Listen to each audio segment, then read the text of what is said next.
नमस्कार and warm welcome from Exactize team. मैं हूं दिवम एंड आज हम स्टार्ट करने जा रहे हैं फेब्रुअरी मंथ का current affair. Without wasting any time आपके सामने टेबल ऑफ कंटेंट है। आज सबसे पहले हम डिस्कस करेंगे स्पोर्ट्स सेक्शन से Saudi Arabia to host 2027 Asian football tournament. Second number पे जीएस पेपर 2 इंटरनेशनल रिलेशन से major earthquake struck Turkey and Syria.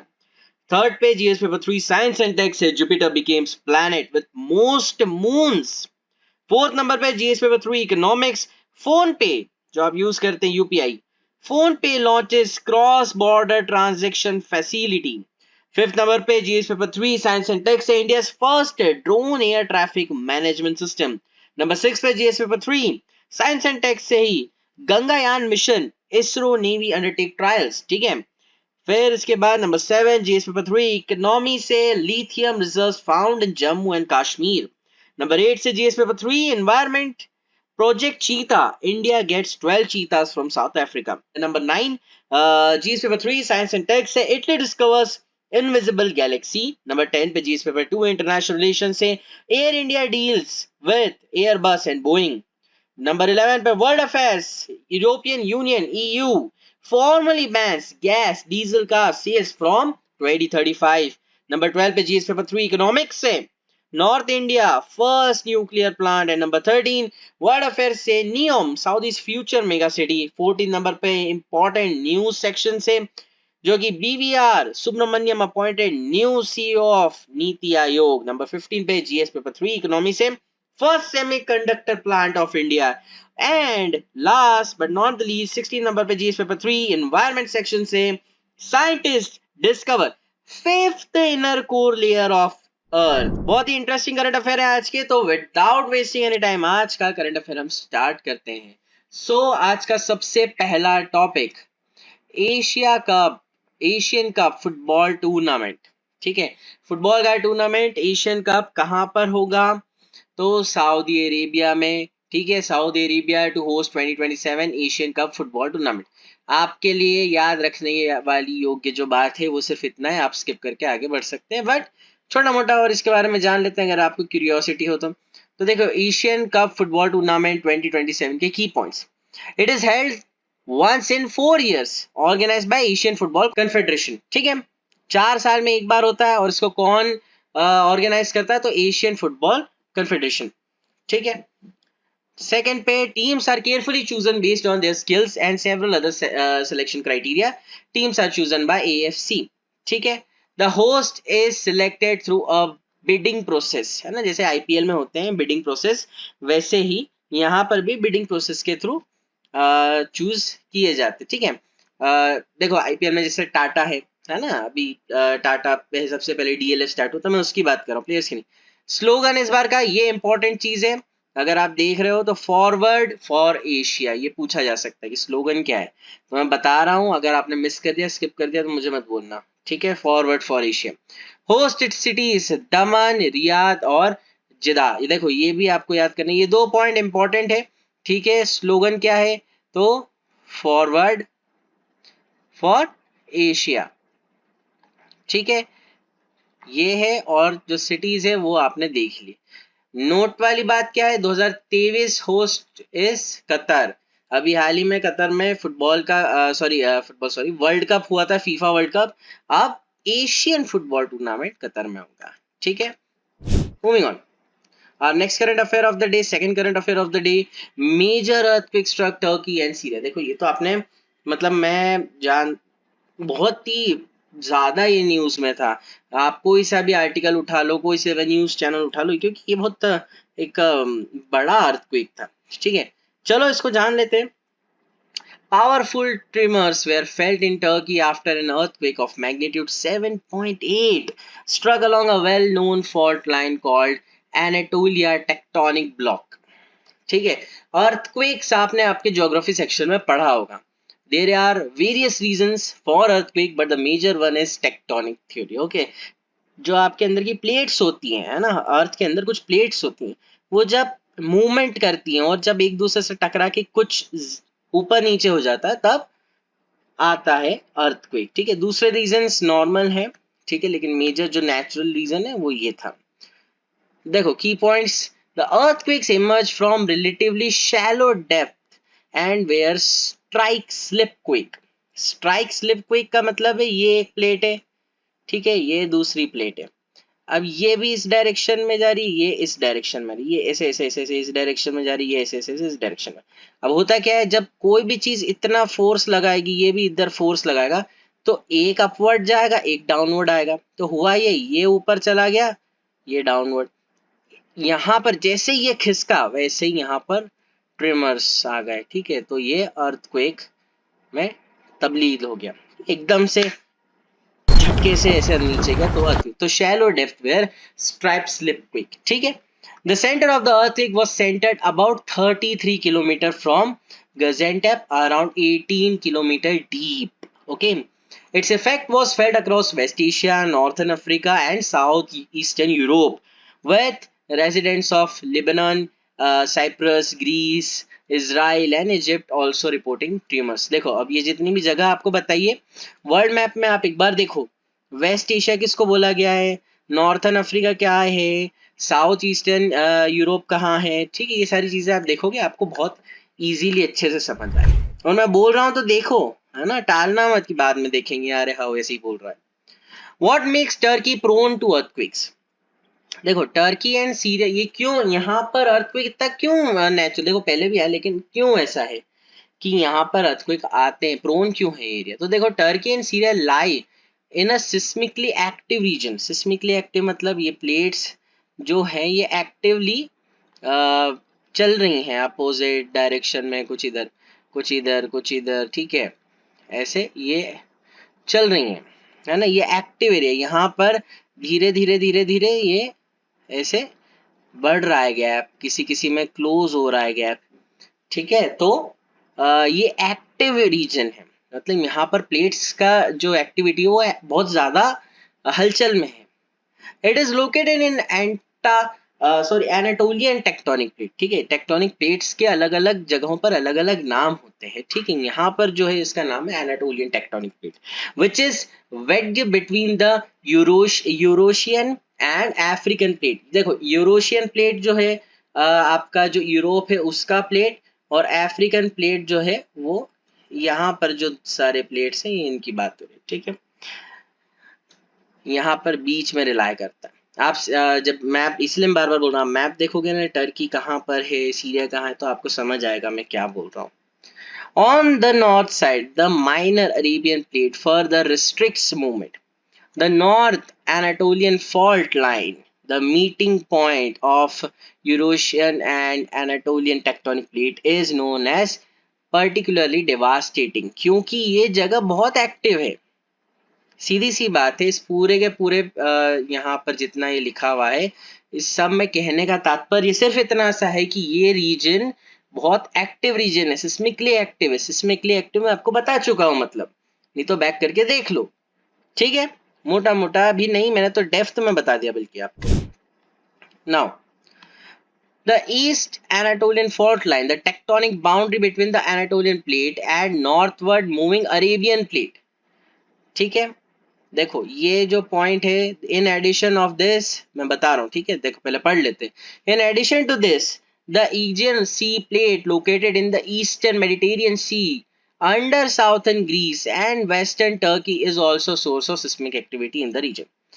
ये वाले जो पॉइंट्स है, ठीक है, ये अभी हाल फिलहाल आपके लिए काम के इतने नहीं है, ठीक है। दो मैं आपको बता देता हूँ सिंपल सा मोटा मोटा कि भैया ईस्टर्न एनाटोलियन फॉल्ट लाइन मतलब कि ये आपका वेस्टर्न और एशियन जो ग्रुप है उसके बीच में जो जगह पर ये सिस्मिक एक्टिविटी हुई है उस जगह की बात हो रही है। तो वो मूव किस डायरेक्शन में कर रही है, तो ज्यादातर जो प्लेट्स है वो इधर से नॉर्थ की तरफ उनका डायरेक्शन है नॉर्थ की तरफ, और यहाँ पर जो प्लेट्स ऑलरेडी हैं वो रोकने का काम कर रही है, इसीलिए खिसक के नॉर्थन वाली साइड ऊपर जा रही है और साउथन वाली नीचे, ऐसा अधिकांश, ठीक है, याद रखना। Moving on, Jupiter becomes planet with most moons, ठीक है, जुपिटर जो प्लैनेट है यहाँ सोलर सिस्टम की बात हो रही है obviously. Okay, the latest discovery revealed Jupiter has maximum number of moons, ठीक है, ये अभी लेटेस्ट स्टडी है। इसके पहले कहाँ पर सबसे ज्यादा माना जाता था, चलो आगे डिस्कस करते हैं। कहाँ मानते थे क्या था। तो देखो, the latest discovery revealed Jupiter has 12 more moons increase to total 92। अगर 92 हो गए तो पहले कितने हो, स्वाभाविक सी बात है 80 या नहीं। अब देखो 12 मून्स क्या है, तो of the 12 moons discovered 9 are distant, है ना। These 9 moons take 550 days to orbit Jupiter, है ना। ये ऑर्बिट करने में कितना टाइम लेता है, तो 550 डेज। और हमारा अर्थ का जो मून है वो कितना लेता है, तो 365 दिन, ठीक है। These 9 moons have retrograde orbits. Their orbiting direction is opposite to the Jupiter's rotation. देखो, एक चीज जान लो, हमारा जो मून है, हमारा अर्थ जो है वो इस डायरेक्शन में रोटेशन ले रहा है, और मून भी इसी डायरेक्शन में रोटेशन ले रहा है, इसलिए नॉर्मल है। लेकिन ये जुपिटर की बात हो रही है भैया, जुपिटर महाराज तो इस तरफ डायरेक्शन अर्थ जैसा ले रहे हैं, लेकिन मून जो है वो इस डायरेक्शन में ले रहा है, इधर इधर इधर इस डायरेक्शन में, उल्टा। जुपिटर इधर और ये इधर, okay. The inner moons of Jupiter have prograde orbits, meaning they rotate in the same direction as that of Jupiter. और कुछ जो मून्स है वो जुपिटर के साथ साथ इसी डायरेक्शन में रोटेशन कर रहे हैं, ठीक है। कुछ मून्स इसी डायरेक्शन में कर रहे हैं, लेकिन वहीं कुछ मून्स उल्टी डायरेक्शन में भी कर रहे हैं। चलो आगे बढ़ते हैं। Next current affair of the day, fourth current affair if I am not wrong, cross border transaction facility. Now ये क्या है, तो देखो फोन पे यहाँ पर दिख रहा है, यहाँ पर भी लिखा है फोन पे के बारे में। लेकिन इतना क्या इंपॉर्टेंट चीज एक एप्लीकेशन ने कर दी जिसको हम करंट अफेयर में पढ़े। तो देखो, the PhonePe app has launched a cross border facility in countries such as Mauritius, Bhutan, Nepal, UAE and Singapore. बस इतना जान लो, this is sufficient for you, okay. क्या है, तो फोन पे से अब आप इन कंट्रीज में भी पेमेंट कर सकते हो। बस सिंपल, बहुत सिंपल, इतना सही था। चलो लेकिन थोड़ा सा और डेप्थ में इसको जान लेते हैं। तो देखो, it means that India citizen can now pay their foreign merchants using PhonePe, जैसा मैंने आपको बताया। It can now pay from your bank account directly, obviously UPI से तो आप डायरेक्टली करोगे। The PhonePe cross border transaction will help the consumers beat challenges like payment fraud, high transfer cost, low transaction speed, compliance etcetera, है ना। ये कुछ जो चीजें उनसे आपको राहत मिलेगी भैया, सीधी सी बात है। पेमेंट फ्रॉड नहीं होगा, हाई कॉस्ट ट्रांसफर नहीं लगेगा, ट्रांसफर में जो पैसे लगते हैं ना, इधर से उधर आप किसी कंट्री में पैसे डाल दो तो आपको लगता है, टैक्सेस लगते हैं। लो ट्रांजेक्शन स्पीड, कंप्लेंट, सब चीजें मिलेगी। Sometimes cross border transaction fail and the amount does not reach the pay on the time. ये तो हमारे इंडिया में भी होता है, अगर आप किसी को पेमेंट डालते हो और वो नहीं जाता है कई बार, और आपके अकाउंट से भी कट जाता है। Such limitation shall be overcome using PhonePe, और फोन पे इस चीज का जवाबदारी लेगा। आपका अगर पेमेंट कहीं अटक गया तो आप टेंशन ना ले, फोन पे आपके पेमेंट आप तक वापस पहुंचा देगा। Next current affair of the day, fifth current affair, India first drone air traffic management system. ये देखो यहाँ पर ड्रोन दिख रहा है, ये महाराज आज के आपके ट्रैफिक हवलदार टाइप हो चुके हैं। Sorry, just kidding, no offense to anyone. Union Minister for Road Transport and Highway unveils Sky UTM, Unmanned Traffic Management, touted as world's most cutting edge unmanned traffic system, unmanned traffic management system. अब देखो यहाँ बार बार unmanned तो लिखा हुआ है, लेकिन इन महाराज को चलाने के लिए भी तो एक मैन चाहिए। वही हम आगे पढ़ेंगे, वही हम डिस्कस करेंगे। तो देखो, about UTM, the first of its kind in India, is a cloud-based aerial traffic management system that integrates unmanned air traffic with manned aviation airspace. ये बस ये लाइन मैं आपको बोल रहा था, okay. It has been built towards providing situational awareness, autonomous navigation, risk assessment, and traffic management to all drones, other aerial mobility operators across the airspace. It runs on the government of India. It runs by government of India and has information about all drone operators and drone flights in the country. Simple सादी सरल सी बात। इसके features जान लो, ठीक है। वैसे तो इसके फीचर्स जानना कोई इतना इम्पोर्टेंट है नहीं, ठीक है। नॉट इम्पोर्टेंट, आप छोड़ सकते हो, लेकिन फिर भी थोड़ा बहुत हम कुछ छोड़ते नहीं, तो जान लो, नहीं तो आप स्किप करके आगे बढ़ जाओ। It offers the first three-dimensional view of the drone airspace along with operations and regulations mapping services which provide the latest airspace schedule and display real-time UAV movements. ठीक है, 3 डायमेंशनल है ये भैया, 3 डायमेंशनल व्यू देगा, इधर का भी, इधर का भी, इधर का भी। ठीक है, of the drone aerospace along with the operations regulations mapping का नेविगेशन वगैरह वो सब नॉर्मल चीजें हैं जो ड्रोन में होती हैं, थोड़ा बहुत एक्स्ट्रा उसमें। It offers regulatory access to the air traffic controllers and other regulatory authorities. देखो सीधी सी बात है, यहाँ पर इतना लिखा हुआ है कि कोई बहुत लंबा चौड़ा जाम हो गया है ना, वहां पर ये ड्रोन वहां से जाएंगे और देखेंगे कि जड़ क्या है, जहां पर एक आदमी का जाना पॉसिबल नहीं, इसलिए ये काम का है। Okay, moving on. चलो next current affair of the day, this is sixth current affair, है ना। तो देखो, ISRO and India navy conduct की crew model recovery trials of Gaganyaan mission. ठीक है, ISRO along with Indian navy carried, ठीक है, इसरो और नेवी है ना, carried out initial recovery trials for crew module in Navy's water survival test facility in Kochi। चलो जानते हैं इसके बारे में। The Gangayaan project emphasizes demonstration of human space flight capability by launching a crew of 3 members to an orbit of 400 km for 3 days mission and bringing them back safely on Earth by landing on the Indian sea waters। क्या है ये? सीधी सी बात है, 3 लोगों का ये mission है जो 400 किलोमीटर ऊपर स्पेस में जाएगा और 3 दिन में वापस भारतीय समुद्र में उतरेगा। ठीक, the first trial uncrewed flight for Gangayaan is being planned by end of 2023, early 24. This will be followed by sending Vyomitra, a humanoid, and then with crew on board। सबसे पहले जो इसका ट्रायल होगा वो सिर्फ रॉकेट को भेजेंगे, अनक्रू flight होगी, वो प्लान कर रहे हैं इस साल के आखिरी या फिर 2024 के शुरुआती टाइम में। चलो moving on, this current affair is that current affair which you have been seen in news। Lithium reserves found in Jammu and Kashmir। The Geological Survey of India has found the lithium reserves in Riyasi district of Jammu and Kashmir। Jammu और कश्मीर में lithium मिला है। अब देखो, इस current affair में घुसने के पहले मैं एक बात बता दूं आपको, और एक बात आप भी जान लो, जिन लोगों को नहीं पता और जिनको पता है वेरी गुड, वैसे तो नॉर्मल बात है। देखो, इलेक्ट्रिक गाड़ियां किससे चलती हैं? तो बैटरी से, राइट। और बैटरी किससे बनती है? तो लिथियम से। ठीक है, इतना जान लिया, लिथियम से बैटरी बनती है और लिथियम का रिजर्व हमें हमारे ही देश में मिल गया है। चलो इसको जान लेते हैं। In India currently imports all it's lithium from Australia and Argentina. 70% of its lithium ion cell requirements from China and Hong Kong। मतलब हम चाइना और हांगकांग में बहुत डिपेंडेबल थे, अभी भी हाल फिलहाल है, बट बहुत जल्दी डिपेंडेंसी कम हो जाएगी। If the perceived size of mineral reserve in Jammu and Kashmir is borne out by the further exploration, India could jump ahead of China vice its lithium stockpile। मतलब हाँ, अगर ये अच्छा खासा इसके अंदर लिथियम मिला तो हम इवन चाइना के आगे पहुंच जाएंगे लिथियम मार्केट में। India is seeking to secure its critical mineral supplies and build self sufficiency on this sector. सीधी सी बात है, हमको किसी के ऊपर रिलाय नहीं होना है, सेल्फ सफिशिएंट होना है। और सेल्फ सफिशिएंट अगर होना है तो लिथियम से हमको लिथियम निकाल के खुद ही की बैटरीज बनानी होगी और सप्लाई भी करनी होगी।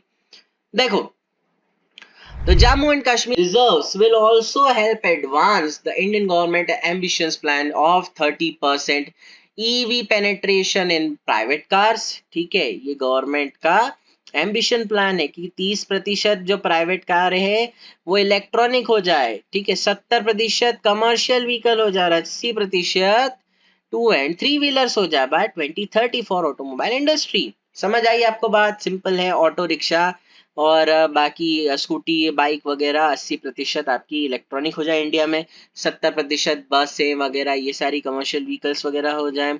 ठीक है, और प्राइवेट कार्स वगैरह 30% हो जाए। They will strengthen India's national mission on transformative mobility and battery storage as well. ठीक है, the requirement of lithium is essential in electric vehicle, smartphone, laptop. देखो, लिथियम सिर्फ आपके ईवी में थोड़ी यूज होती है, ठीक है, इलेक्ट्रिक व्हीकल में नहीं होती। Smartphones, laptop, digital cameras and every other electronic components we use today, उन सब में लिथियम यूज होता है, लिथियम बैटरी यूज होती है। They are major storage blocks of electricity also. ठीक है, इसलिए लिथियम बहुत बहुत बहुत जरूरी है। चलो आगे बढ़ते हैं। Next current affair of the day, India gets 12 cheetahs from South Africa. Prime minister Narendra Modi and Shivraj Singh Chouhan, chief minister of Madhya Pradesh, बहुत न्यूज में थे जब ये 12 चीता आए थे मध्य प्रदेश के अंदर इनको नेशनल पार्क में रखा गया है। साउथ अफ्रीका से डील हुई है। India and south Africa signed agreement project on चीता। ठीक है, बहुत न्यूज में था, बहुत आपने देखा होगा। चलो जान लेते हैं, इसको जरूर देखो। Under the agreement India will get 12 cheetahs from South Africa will be dropped at Kuno national park in Madhya Pradesh. देखो, इस एग्रीमेंट के तहत भारत को 12 चीता मिलेंगे। ठीक है, मैं बता रहा हूँ आपको, 12 चीता मिलेंगे। हाल फिलहाल मतलब आज जब मैं ये बना रहा हूँ वीडियो, हाल फिलहाल में 3 की तो जिसमें से मृत्यु हो चुकी है। कहाँ से मिलेंगे? तो साउथ अफ्रीका से। और कहाँ पर इन्हें भारत में पहुंचाया जाएगा? तो मध्य प्रदेश के कूनो नेशनल पार्क, जो कि शिवपुर और मुरैना जिले में के आसपास यहाँ आते हैं। ठीक है, पहले 8 चीता जा चुके हैं। ठीक है, यहाँ पर लिखा है previously 8 cheetahs were introduced in the park brought from Namibia. Project is implemented by Forestry Department, South African organization, National Biodiversity Institute, Endangered Wildlife Trust, etc. The Indian Air Force flies the cheetahs from South Africa. तो आपसे question पूछा जा सकता है कि कौन सी entity were responsible to bring cheetahs from South Africa? ऐसा एक क्वेश्चन आ सकता है, तो इंडियन एयरफोर्स। ठीक है, याद रख। चलो next current affair of the day, invisible galaxy. ठीक है, ये शायद 9th करंट अफेयर है आपका, if I am not wrong. तो invisible galaxy, Italian researchers have discovered a black galaxy और इनविजिबल गैलेक्सी यूजिंग अल्मा। अब ये अल्मा क्या है?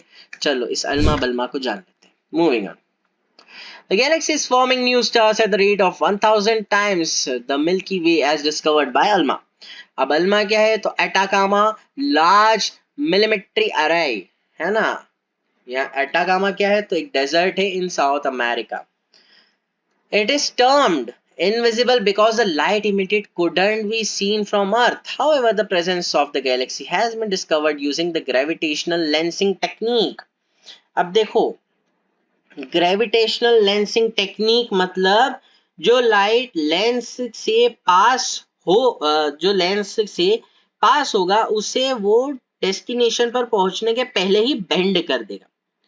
चलो ज्यादा टेक्निकली नहीं समझाता हूँ, आपको जानना कुछ आवश्यक है भी नहीं, बट सीधा सा आपको बताऊं, सिर्फ इतना जान लो कि जो आपके जेम्स टेलीस्कोप है, जो बहुत चर्चित टेलीस्कोप है, वो इसका यूज करता है, इस टेक्निक का यूज करता है। एंड इसका मुख्य काम मोटा मोटा बताऊं तो सिर्फ इतना है कि आम टेलीस्कोप के कंपैरिजन में ज्यादा HD क्वालिटी पिक्चर देता है। जहां आम टेलीस्कोप काम नहीं करता, वहां ये काम करता है। ठीक है, चलो moving on. Scientist use gravitational lensing technique to discover the galaxy generally used to detect dark matter, है ना, जो अंधेरा है। अब इसका यूज क्यों होता है? तो देखो, जो हमने अभी पढ़ा ग्रेविटेशनल लेंसिंग टेक्निक, उसका यूज क्यों होता है? तो ज्यादा डार्क मैटर जो होते हैं उन्हें डिटेक्ट करने के लिए होता है। The galaxy is located at long distances from the Earth, and also the galaxy is young and compact. This makes it difficult to capture light or other wavelengths emitted by galaxy. In circumstances where the light or its wavelength is not helpful, gravitational lenses come in aid. यानी कि यूं तो आमतौर पर normal telescope काम आ जाता है, but वहीं तक जहां तक लाइट दिख रही है या कहूं लाइट की वेवलेंथ आ रही है, अब जहां ये दोनों चीजें नहीं है, ऐसी जगह पर ग्रेविटेशनल लेंस का काम आता है। Moving on, next current affair of the day, air India deals with Airbus and Boeing. ठीक है, तो देखो 100 बिलियन की है ये इंडिया की डील, जो 470 पैसेंजर प्लेन बनाएगा। दो कंपनीज जिनको ऑर्डर दिया है, एक है फ्रांस की एयरबस और दूसरी है बोइंग अमेरिका की। ठीक है, यहाँ पर यही लिखा है, Air India announces 2 major deals worth around USD 100 billion to buy 470 passenger planes from the top aircraft manufacturers Airbus with France and Boeing with United States। अब मैं आपको ये बता दूं, Airbus से जो जो वहाँ के प्रेसिडेंट है फ्रांस के, मैक्रोन, वो इस कंपनी का अपना प्लेन यूज करते हैं। और बोइंग, जो आपके यूएस के प्रेसिडेंट हैं जो बाइडेन या फिर जो भी होते हैं प्रेसिडेंट, वो बोइंग एयरप्लेन का यूज करते हैं। ठीक है, नाउ की points here. So this is the first aircraft order air India has placed in 17 years. Okay, the first 3 A350 aircraft will be delivered to Air India by end of 2023. The deal is expected to make India the third largest player in the aviation sector and create new opportunities in aerospace manufacturing under India's Make in India make for world vision, ये नया है, अभी तक make in India था, but make in India make for world vision ये नई चीज है, आपको पता होना चाहिए। Now next current affair of the day, जितना जितना आपको जानना है मैं सिर्फ उतना बता रहा हूँ, ठीक है, वरना ये वीडियो 2 घंटे की पूरी मूवी बन सकती है, लेकिन सिर्फ इंपॉर्टेंट चीजें मैं रख रहा हूँ इसमें, उतना ही जान लो जितना आपकी एग्जाम के लिए जरूरी है। नाउ 11वें नंबर का current affair, bans on gas diesel car cease from 2035, 2035 तक गैस पे डीजल कार्स पे इनकी बिक्री पर बैन लग जाएगा, लेकिन कहाँ, यूरोप में। The European union recently plan to ban the sale of gas and diesel cars, the ban will come into effect in 2035। चलो वर्ल्ड अफेयर्स का ये है, जान लो। European Union is planning to reduce the carbon dioxide emission from cars and vans. 100% reduction has been planned as compared to 2021. Simple है. Under the new law, the Commission will ban the sale of diesel and gas cars by 2035. Sale is to be banned only in European Union. This is the important line. ये sale सिर्फ ban होगी European Union. The decision was made to increase the use of electric vehicles and to achieve zero emissions. इतना ये लोग zero emissions कर रहे हैं, लेकिन जब बैटरी आप फेंकोगे, मुझे आप जरा ये भी एक कंसर्न वाली चीज है, पता नहीं आप में से कितने लोगों को पता होगी, लेकिन जब एक इलेक्ट्रिक व्हीकल की बैटरी कोई काम की नहीं रह जाती, जब उसको फेंका जाता है तो वो पोल्यूशन ज्यादा फैलाता है, ठीक है, वो रिसाइकल नहीं हो सकती है, तो दैट्स ऑल्सो अ थिंग। उसके लिए भी कुछ ना कुछ चीजें निकाली गई, इसीलिए हाइड्रोजन बेस्ड जो व्हीकल्स हैं उनको बनाने की भी चीजें बढ़ती जा रही है, जो लास्ट करंट अफेयर में हमने पढ़ा भी था। चलो next current affair 12th number का है, north India first nuclear plant, north India का पहला न्यूक्लियर प्लांट है, ठीक है, अभी ये बम नहीं बनाएगा, न्यूक्लियर पावर के दूसरे भी यूजेस होते हैं। The union minister for science and technology announce that a new nuclear plant is to be build in Gorakhpur Haryana. Okay, देखो key points will have 2 units of 700 MW, आपका 2 यूनिट होंगे 700 मेगावाट कैपेसिटी के, each of pressurised heavy water reactor PHWR है ना, indigenous design. First phase is to be completed by 2035 तक पहला phase हो जाएगा, और दूसरा फेज 2028 तक। Pressurized heavy water reactor in a nuclear power reactor using unenriched natural uranium as fuel. Heavy water, देखो ज्यादा मत जाओ इसकी टेक्निकलिटी में, हर बार मैं मूवी का बताता हूँ, चलो आज वेब सीरीज का बताता हूँ। आपने वेब सीरीज देखी है अभी रॉकेट बॉयज, है ना, उसके अंदर उन्होंने सबसे पहला इंडिया का न्यूक्लियर रिएक्टर बनाया, होमी भाभा जी ने, है ना। वैसे तो उन्होंने वेब सीरीज में बहुत अच्छे तरीके से बताया गया, लेकिन एक बुक है, अभी नाम याद नहीं आ रहा, बट मैं आपको जरूर बताऊंगा अगले वीडियो में, वो मैं आपको बताऊंगा, भाभा जी की, होमी भाभा जी की बुक है, उसमें उन्होंने बहुत अच्छे से दिया। लेकिन हाल फिलहाल जानना हो, अब तो टाइम नहीं बचा इतना, लेकिन जल्दी जल्दी करके अगर वो मूवी आप देखोगे सिर्फ उतना उतना एपिसोड, तो आपको पता चलेगा कि ये रिएक्टर जो है प्रेशराइज्ड हैवी वाटर रिएक्टर वगैरह, ये सारी चीजें आपको उसमें बहुत अच्छे से समझ आ जाएगी। Now Saudi's future mega city. Saudi Arabia announced that it has completed 1/5 construction of its futuristic mega city called NEOM. देखो अब मैं आपको चीज बताता हूँ एक, ठीक है, सऊदी का मुख्य सोर्स ऑफ मनी कुछ साल पहले तक था पेट्रोल, है ना, बट अब वो धीरे धीरे खत्म भी हो रहा है, और countries have started using EVs.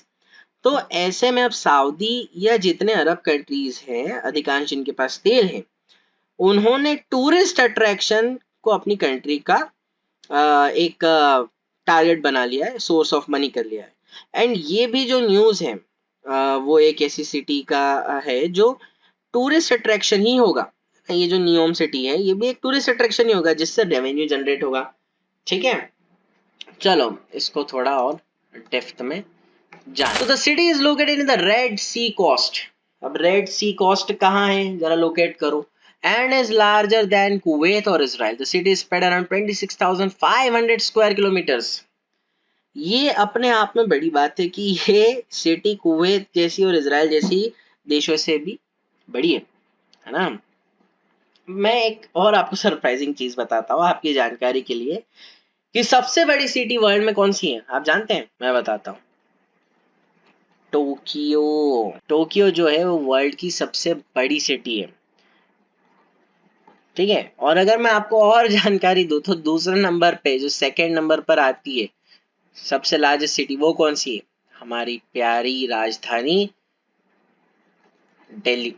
Delhi is the second largest city in the world, ठीक है।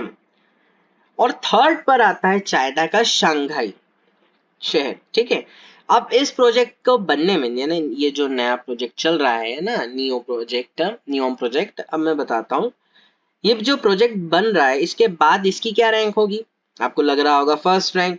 नहीं नहीं, ऐसा नहीं है, फर्स्ट रैंक नहीं है। फर्स्ट तो टोक्यो ही रहेगा, इवन दिल्ली भी उसी के स्पॉट पर रहेगा सेकंड पे, लेकिन थर्ड नंबर पर शंघाई की जगह आ जाएगा आपका नियोम, ठीक है। थर्ड नंबर की सबसे बड़ी सिटी ये बनेगी। ओके, द इंजीनियरिंग प्रोजेक्ट्स, यही देखो मैं बता, सॉरी ये तो पढ़ा ही नहीं। Neom is combination of two words, two word का combination, neo and M neo. अब ये एक ग्रीक वर्ड है ना, meaning new, and M is name start for the word मुस्तकबाल, meaning the future. Also the M stand for the crown prince Mohammed bin Salman, ठीक है। चलो, the engineering projects in the future city will be powered by clean energy and market it as a new model for sustainable living, working and prospering. यहाँ पर कम से कम वो लोग प्रदूषण करने की कोशिश करेंगे। The city would consist of bullet trains, obviously, hyperloops, obviously, but the residents would be encouraged to use bicycles.